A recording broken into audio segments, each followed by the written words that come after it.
declare the meeting open at 9 o'clock. Welcome to the first Governance and Transparency Committee meeting. The councillors in attendance are Councillor Milligan, Mayor Harding, Councillor Doyle, Councillor Kunzelman, and myself, Councillor Madsen. We haven't received an apology, so I guess we leave that for now, don't we? Yeah. Does anybody have any declarations of interest to make for matters on the agenda? All right. So the business outstanding, the matters lying on the table to be dealt with. Is there any interest in picking that up off the table? Mayor Harding? Councillor, I think we probably have to pick it up off the table to send it to the ordinary council meeting with maybe some change recommendations, or I'm not sure what, as chair, what you'd like to do, but what the process If is. somebody would like to move for it to be picked up off the table, I will. All right with that. Councillor Kunzman has moved that. I'll second. Mayor Harding has seconded. Just noting that Councillor Jonik has arrived. We shall put that to a vote. Who would like to pick the matter up off the table? Those four? That's unanimous. So, has everybody got it in front of them? It's from the 21st of July GPC meeting. Would we like a council officer to present on the matter or proceed to discussion?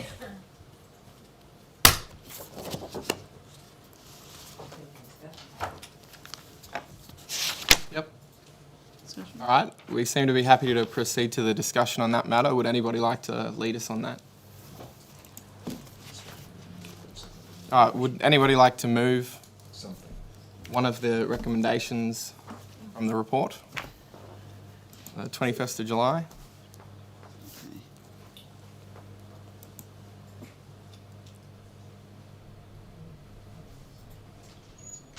Yeah, that's fine. If I may, Chair, but before I move a recommendation, is it okay, in the pack was there the letter that the CEO sent to Swifts on the 7th of August? Just sort of a bit of an update. I guess we've had a few contacts with Swifts just to give people a bit of an update, or... Yeah, I'm not sure that was on the LG Hub. Yeah.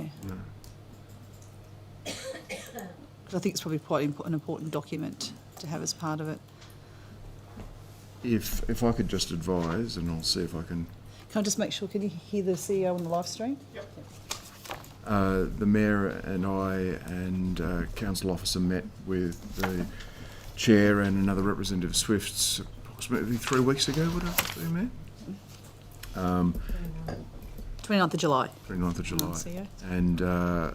And went through a range of options, and we committed to provide some feedback to them, and I wrote a letter to them at that point in time and said if the council did choose to go to community consultation on this process, on potential sale of this asset, these would be the basic terms and conditions that we would follow. So I'm just trying to find that letter. Would you mind if I, Chair, if I read out a couple of paragraphs from the letter? Just, I think, because I think no matter what decision is made here, we're going to have residents happy and upset. Is it okay if I read? Yeah, that would be fine. Is it okay, Chair? In a letter that the CEO sent on the 7th of August, it did state that, I guess if we were looking at option 3, I guess, Council will coordinate this community consultation on the proposal to dispose of the facility to Swifts, which will be subject to the reasons behind Swift's desire to purchase the facility and its proposed plans to support the disposal. Swifts will need to provide all relevant information requested by Council in order to deliver an open, ethical and transparent community engagement process that meets the expectations of the members of the public and local residents and helps them make an informed decision on the proposal. An open and accountable process will ensure the public understands Swift's future plans for the site, as well as other implications of Council's disposal of this asset to your organisation. It is particularly important to outline any planned changes to the facility or operation of the club that will impact neighbours. There has been some debate during this process concerning the potential involvement of third-party organisations such as East Leagues. If this could be addressed from the outset, it will assist in the streamlining the consultation process and ensuring transparency. The board would need to be available for any consultation or engagement with the members of the public on this matter, and also provide information to respond to any reasonable requests made by the public. Provided that Swifts commit to the above requirements, and given your advice that the club's intention is that the current footprint of the facility will remain, and with a number of comparatively modest adjustments to improve functionality, there will be no requirement for the master plan. As you might appreciate, Council did not support the disposal based on the outcomes of the previous community consultation led by Swifts.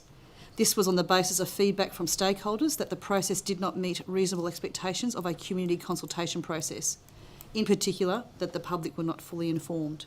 So I just thought it would be, I think when we put this up to the ordinary council meeting, Chair, if we could put that letter, I think it will be good for all parties to be aware of that. Yeah, I agree. Yeah. Thank you.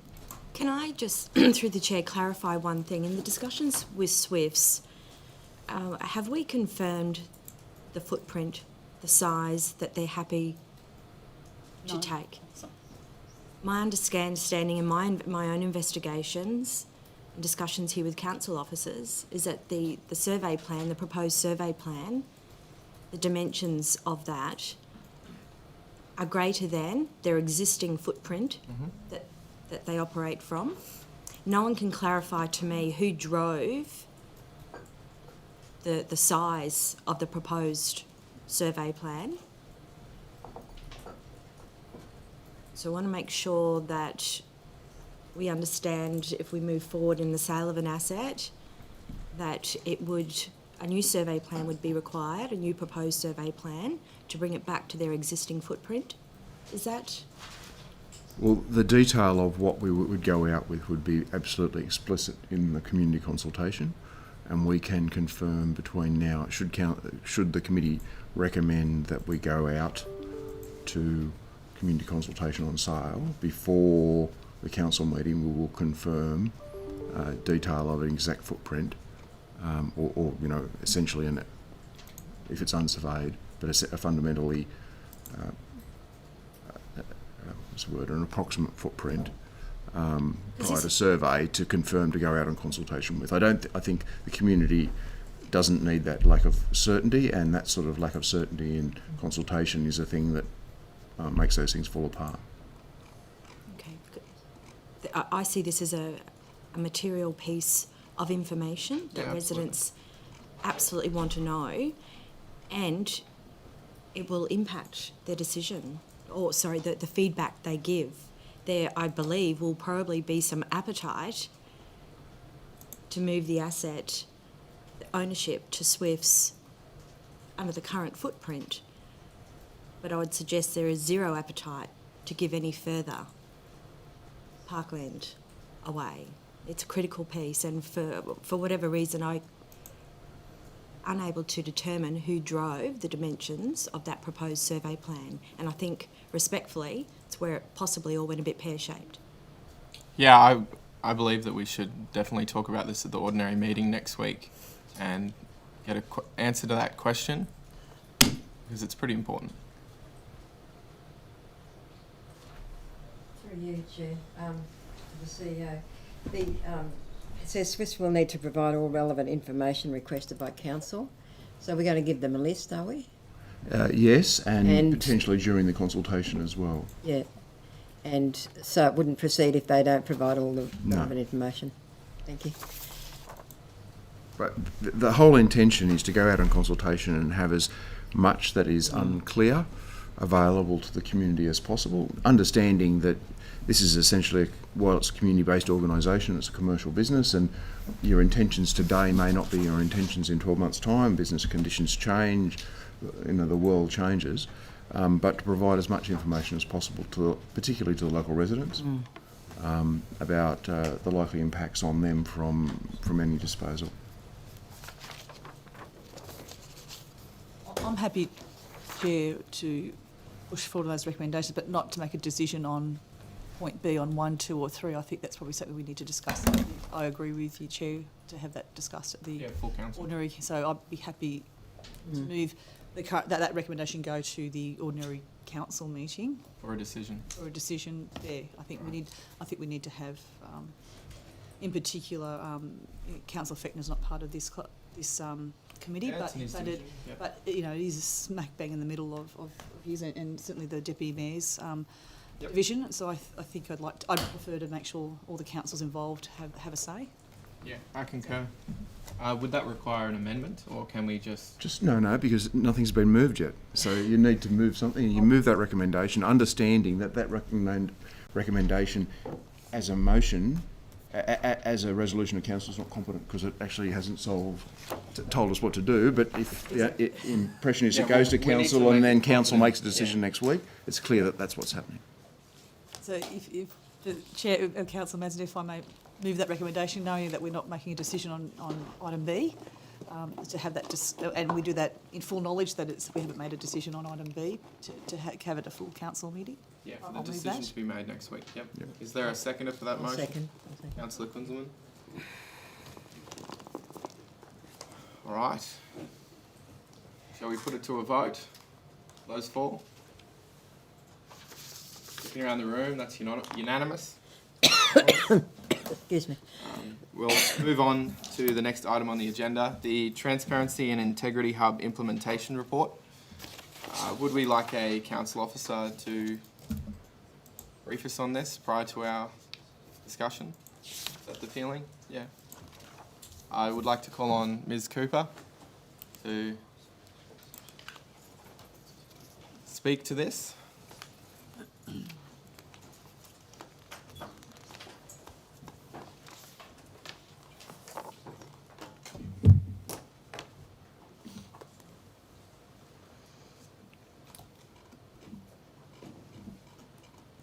Good morning, committee. My name is Sonia Cooper, General Manager Corporate Services. So, as noted in the executive summary, this is a report for receiving and noting by the committee on the implementation of the Transparency and Integrity Hub in line with Council's resolution on the 27th of April 2020 at their post-election meeting. The hub was indeed successfully implemented, as was resolved by Council on the 1st of July 2020.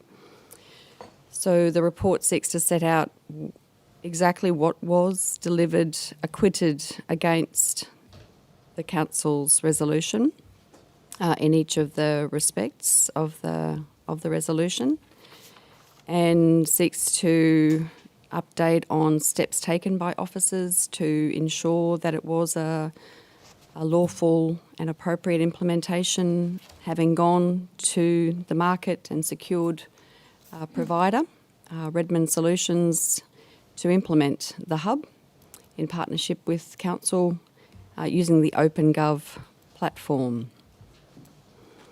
The overall costs of the implementation of the hub are noted against the budget that was determined by Council, and we're also noting there additional costs that were incurred in undertaking what officers saw as necessary due diligence steps to be taken in the implementation of the hub.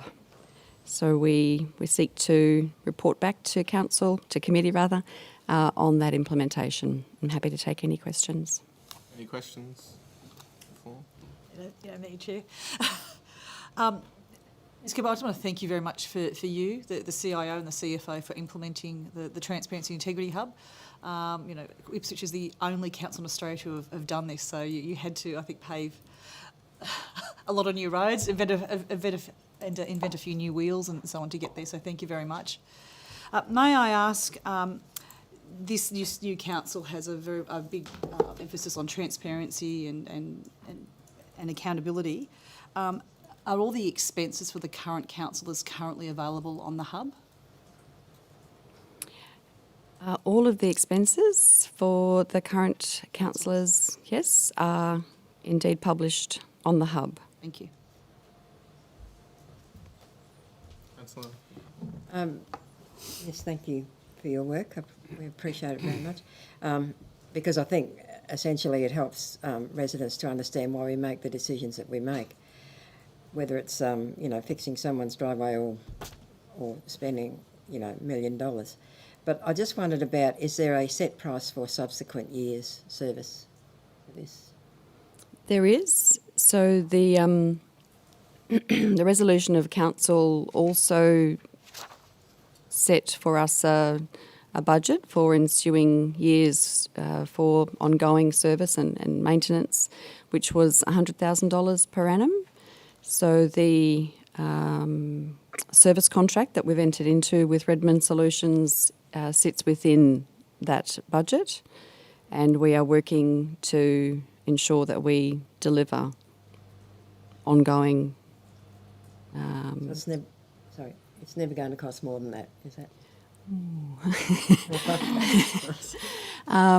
I would say that, as you've noted in the reporting against the budget of $200,000 that was set, we did incur some additional expenses that didn't go to Redmond Solutions, but that were expenses that that council determined were necessary and warranted in the circumstances. Because of the relatively short time frame in which we went to go live, on 1 July, being just some nine and a half weeks, there was some activity that we're continuing with Redmond Solutions. So what I would say, Councillor, is that subject to us ensuring that we have fully implemented, trained and done all of the necessary steps that we needed to just post go live, which we're just closing out, that we will in future years absolutely be able to work within the 100,000, because the service contract we have with Redmond Solutions is well under the 100,000. But I might just have a caveat for this current financial year, given some additional work that we're doing with Redmond Solutions. It won't be materially over, but I can't answer that unequivocally at the moment. Thank you. Any further questions? Just through the Councillor chair, Wright. just to note that we did pass a resolution on the 27th of April to allocate $200,000 to this implementation, and it did go over by 25% because of the rush time frame. Yep. Happy to. And the need for the independent privacy Yeah, so consultation. yeah. So there was 150,000 to Redmond Solutions, and then additional works required of 57,000, I think it was. So taking it over that budgeted total. If I could respectfully offer a qualification, I wouldn't say that. I would probably say that council, given the stakes, given the importance, given that the publication of council's expenses dating back 5 years, in terms of publishing the financials, and that being the first time that's been achieved in the country, that we wasn't so much the rush time frame, but it was us wanting to take and seek all appropriate advice, including, as mentioned in the report, the independent expert privacy impact assessment and other advices that we sought. So I just feel it's necessary to make that qualification, that it wasn't that we had to expend more money to put more resources onto the implementation per se. It was that we, from a due diligence perspective, took extra steps that perhaps were not envisaged when the budget was set. Okay, thank you. Right. Any further questions? Thank you, Ms. Cooper. Thanks. Would anybody like to move the acceptance and noting of this report? I'll move. Councillor Kunzelman has moved. Is there a seconder? Councillor Milligan? Would anybody like to discuss the hub report? All right, well, I'd just like to add that I think council officers did a wonderful time turning this around in the time frame involved. I know that there were a lot of late nights and they went above and beyond here to deliver for the council, and that should be noted by everyone. Shall we proceed to a vote? Those in favour of accepting the report? around the room, that's unanimous. So on to the next item on today's agenda, the 2020 asset revaluations. I think it's going to be necessary on this one to have the relevant officer brief us on the matter. It's a bit technical in some respects, and it'd be good to get some insight.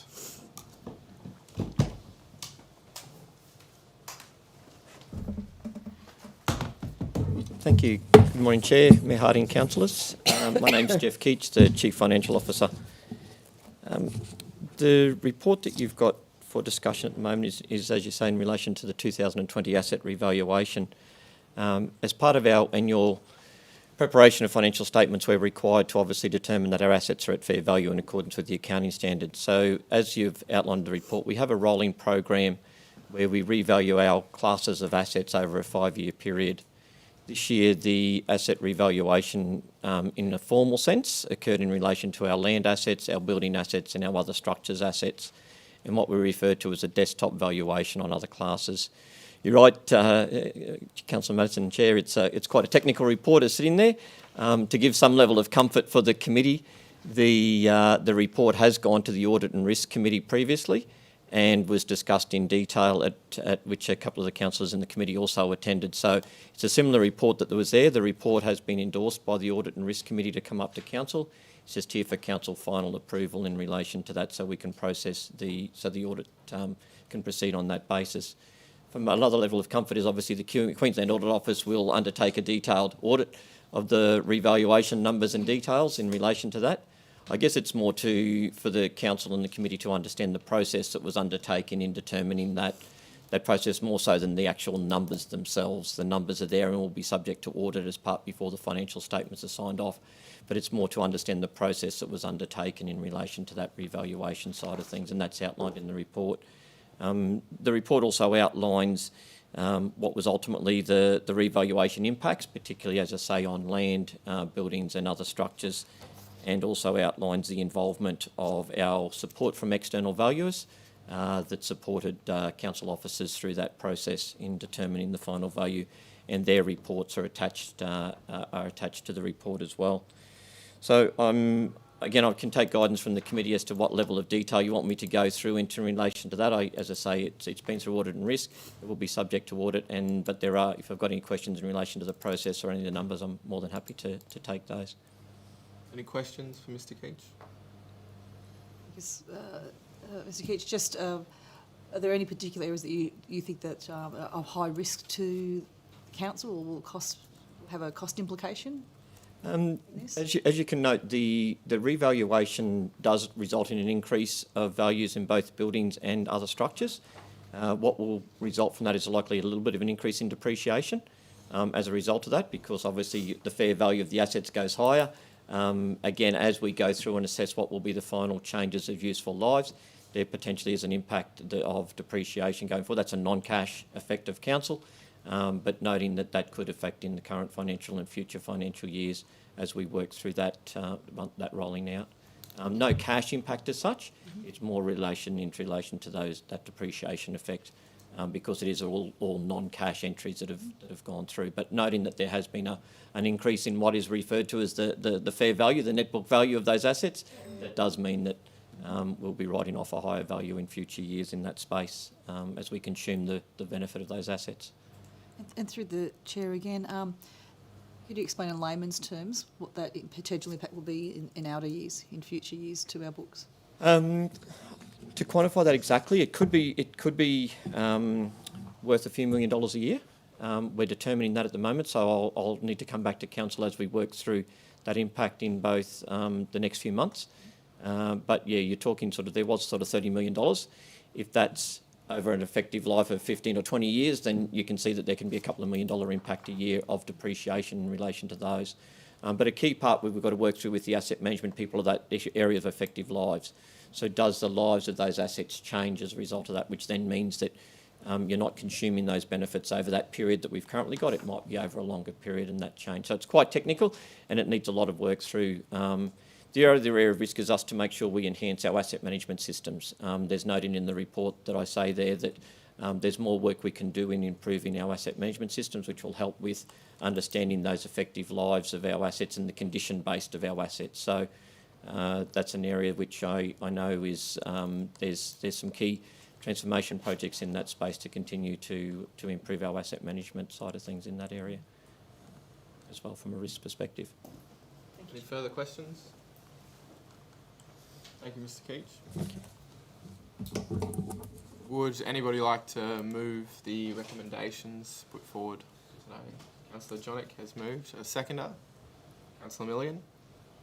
Would anybody like to discuss this matter? Through the chair, we have the two members of the council from the Audit and Risk Committee. Is there anything that we should be noting in this?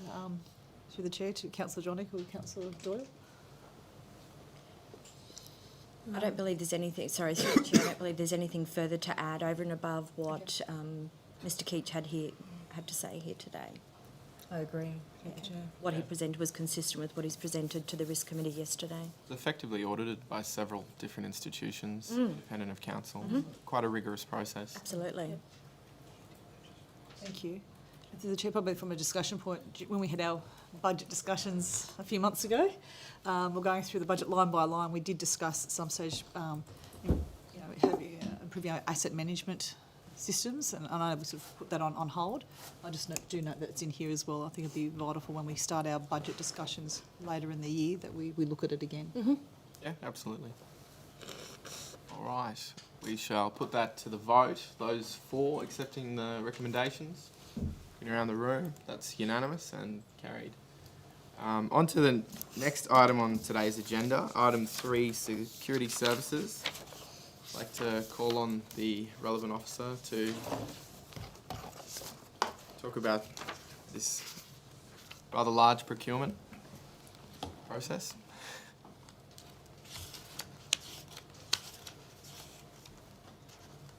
Richard White, Manager of Procurement. So, what we have here, and we have the relevant officer if we want to discuss the services involved. I'll discuss the procurement activity itself. Is the 5-year, which is a 2-year initial and up to 3 years beyond that, contract for services, covering delivery of security services for council. That consists of up to, and we say up to again because this is a 2-year contract with up to 3-year extensions, up to $10.5 million worth of contract value. I will note, it's covered in here, that there is potential that while we have this as a 2-year contract, there is potential to consider how we manage this contract over time, given the significant amount of changes that are going to be happening within our CBD and where a lot of our cameras are and services. But again, I want to go into that in more detail. We can have the relevant officer come up to here. So this was done as an open tender. It was done earlier in the year, so prior to the full implementation of the procurement changes. However, it did go through the centralised procurement branch. It was done prior to the implementation of the Buy Ipswich. However, Ipswich was considered, Ipswich services were considered within there. And it certainly will have benefits to the Ipswich community with the selecting of the supplier. And I'll note as well that this is a change in our current supplier to a different supplier. Questions? Any questions? Through the chair, Mr. White, you said it's a 5-year contract, 2-year and then 3-year. Is it the extensions over the 3 years, are they annual renewable or is it one block of 3 years? Yeah, we would likely. We've been purposefully set up to 3 years, so that may be annual extensions. That would be the most sensible way to proceed. However, the option would be perhaps to look at only a 2-year or a 1-year, or even if we're looking at how we are delivering services in council and we're forward thinking, we may look at a 6 or 12 month, knowing that we're probably looking at variations within this contract. So initial 2 years, and then we will be determining beyond there. That it would not go beyond 3 years without coming back to council to confirm. We also would not go on the value that we're agreeing here. So if there were significant variations or changes in cost, we would come back to council notifying, because this is going to be signed off by council. So the decisioning for those 3 year extensions Would happen. can be decided as we approach the end of the 2 year. Yes, but noting that you're providing, and I guess this is one of the first big contracts coming through council, so I'll talk through some process stuff, noting that you're actually providing the full 5 years worth of term to be negotiated by the CEO. So we won't come back after 2 years unless there's a significant variation to this contract. So we'll make those decisions within council as to whether it's a year or 18 months or 2 years, based on what we have in front of us at the time. We would come back to council if it was a significant variation. Any further questions? Also, through the chair, Mr. White, considering the type of works being provided, and we're changing contractor, is there a overlap for handover, changeover with the existing contract? So the contract ends at the end of September. So we'll now, this has become obviously public knowledge now today, that this is a change. We haven't, because this isn't an agreed or finalised contract yet, we now have to proceed to final negotiation, and we would include those considerations as part of that negotiation of how the services would be transferred. So technically this isn't a done decision yet. We have to come to council Sure, yet. yes. It's a bit of an awkward situation, obviously, with these volumes and sizes of contracts, that we're now in a 7-day period where everyone knows the outcome possibly of the contract, but haven't actually signed a contract. So if this is recommended by committee and ratified by ordinary council, Yes, it is. so that if it then were to pass, there would be a seamless transition. That would be it. That's basically what I was. We would be definitely planning on that. Yes.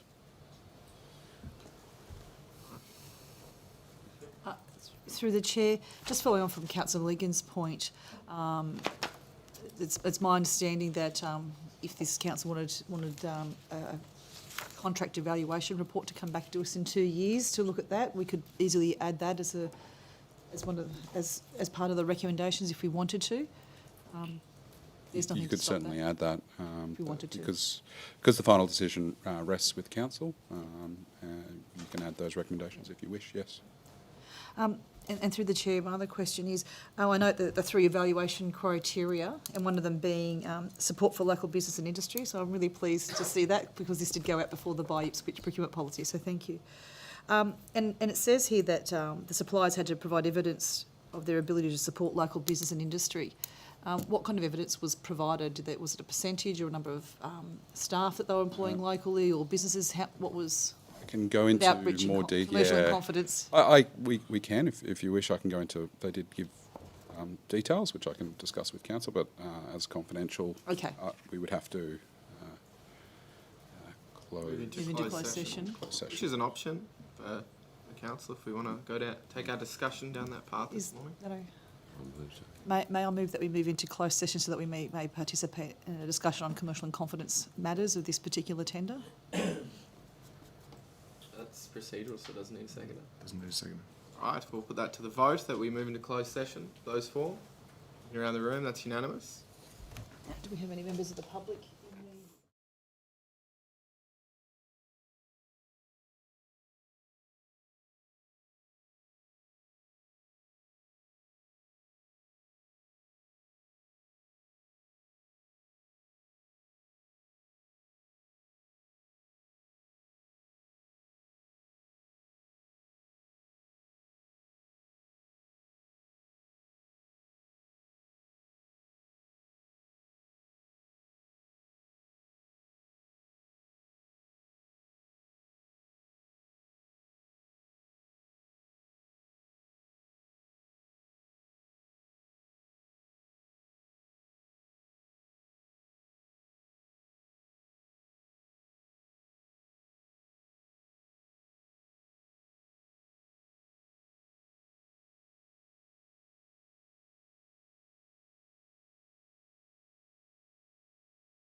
something. We're live. Right, are there any further questions for Mr. White? Thank you, Mr. White. Thank you. We will need a mover and a seconder for the recommendations, or if somebody would like to propose an extra recommendation, now would be the expedient time to do so. Through the Chair, with the assistance of possibly the CEO, to include a point with regard to recommendation B, that after the 2 years prior to the option to extend into the 3, that Council. it come to council or come to committee to detail the plan, Evaluation? the evaluation of the first 2 years. Can I just say the effective situation in that is making that decision the council, so you'd be better off just saying that estimated value for up to 5 years, and D should be that council determine any further extensions on the contract. Okay. And then the nature of the determination would include an evaluation of performance and whether we would extend. Understood. Is that okay? Yeah. That's fine. That encapsulates the. Any further, or sorry, any extensions on the contract?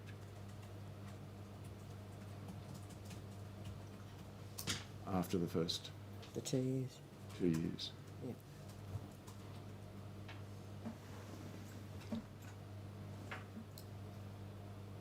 Councillor Milligan, are you happy with that? Yes, that gives transparency to the people of Ipswich, I believe, in terms of moving forward. So you'd like to move all 4 of those recommendations now? Yes, I will. Is there a seconder for those I'll recommendations? second. Councillor Kunzelman. Would anybody like to discuss the matter for us? Right, we shall put that to the vote. Those in favour of accepting the recommendations? Looking around the room, that's unanimous and it's carried.